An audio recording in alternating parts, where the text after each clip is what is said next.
Shalom, everybody. Welcome back to Breslov.org. An amazing story with a big lesson comes from the book Rabbi Nachman's Wisdom, Sichot Haran. In it, Rabbi Nachman, he says clearly, our job is not at all to tell about the wonders and miracles performed by Rabbi Nachman, similar to other stories of miracles and wonders that you will find about other tzaddikim. Rabbi Nachman says that's not our approach, because, as is known, the biggest miracle of Rabbi Nachman is getting a person to make a transformation in his life to become a better person. That is the biggest miracle, to take people who are so far and so broken and so low and to get them to connect back to Hashem. Nonetheless, Rav Nosson wrote a few stories of miracles here and there to show that Rabbi Nachman did have access to these powers. So there's a story Rav Nosson writes in Rabbi Nachman's Wisdom, that there was a follower of Rabbi Nachman who became very, very sick in his arm. His arm became very infected and sick to the extent that the person couldn't even lower down his hand anymore. His hand was hanging with a bandage around the neck, holding up the arm, and the person had extreme pain in his arm and couldn't even move his hands. And coupled with that, because he was so poor, he couldn't even afford like normal herbs and medications and salts, which back then were known to help a person to make the blood flow, more liquidy, so that the hand could be able to heal better. He couldn't even afford that.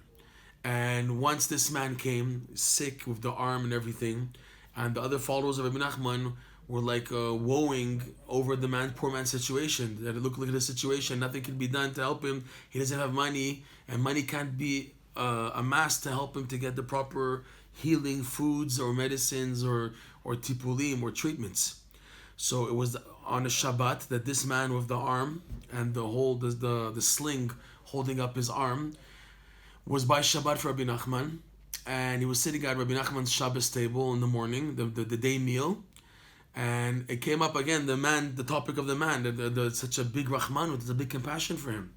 So Rabbi Nachman began to ask the people next to the man, but he has faith, right? This man, this follower of mine, he has emunah. And he said, of course he has faith, of course, definitely. And Rabbi Nachman kept on asking to reaffirm it. He has faith, right? He said, yes, he has faith, he has faith.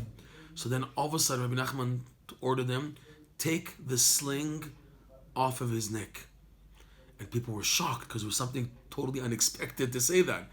Plus, the man had been in the bandage for months already. It passed a while already, and it was so unexplainable and unexpected that he'll be able to move his hand.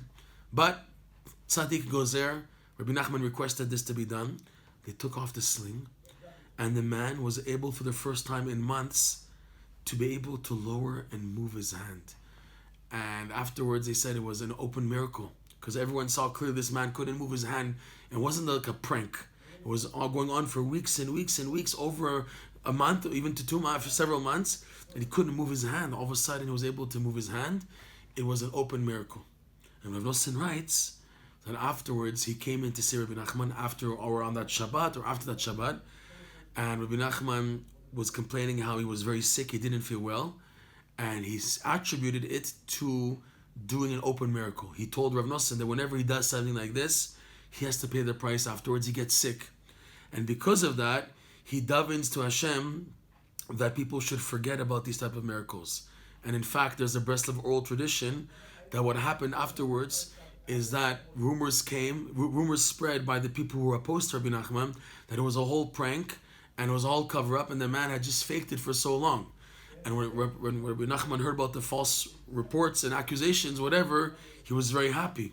Because by that happening, it covered up the actual miracle.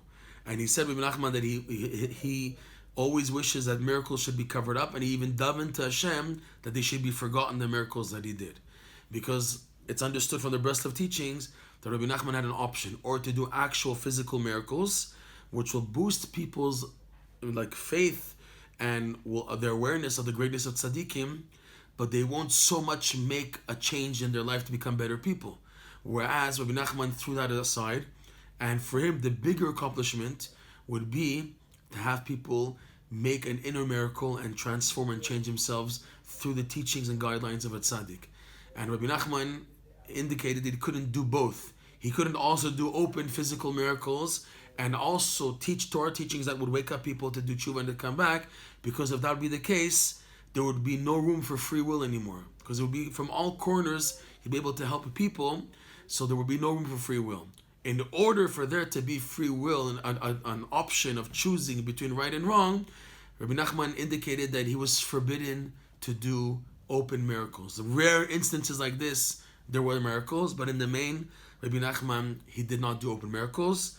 Quoting Rav Nachman of Tulchin, a disciple of Nosen, that he would say, you want to hear a miracle of Rabbi Nachman? A miracle of Rabbi Nachman?